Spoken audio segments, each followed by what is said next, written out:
Bismillahirrahmanirrahim.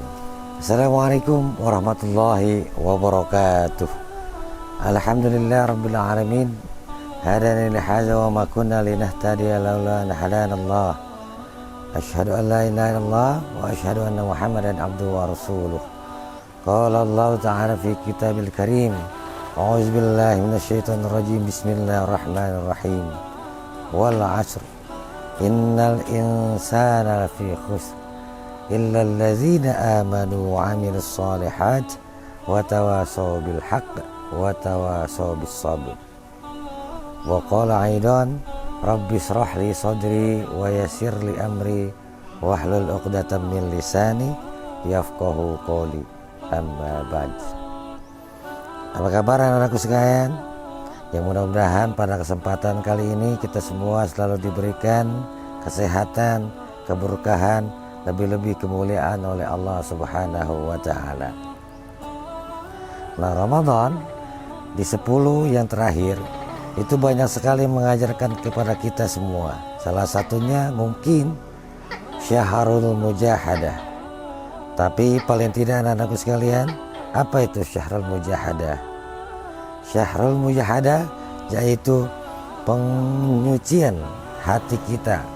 Ibarat rumah, pintunya ada di hati kita.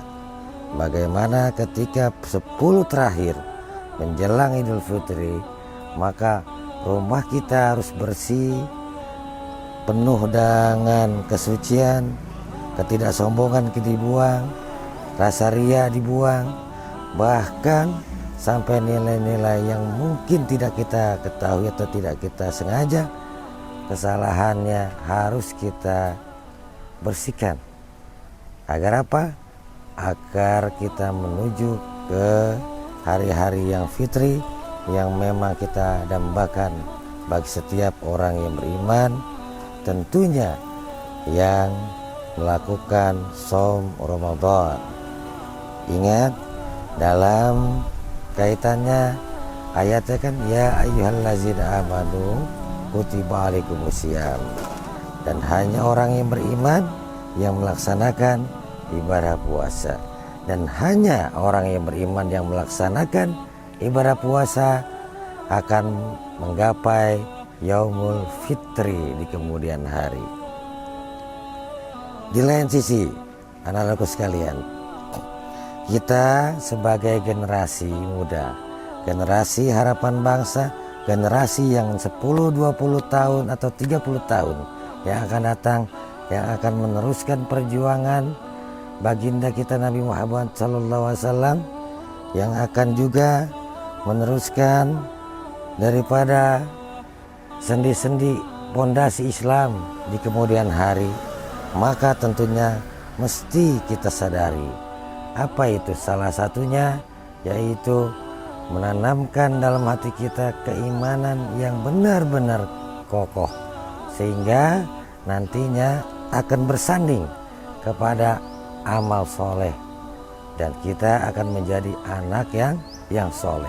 Ketika ada langit dan bumi, ada orang juga yang beriman dan beramal soleh. Karena hanya orang yang beramal soleh tentunya sudah pasti dia beriman.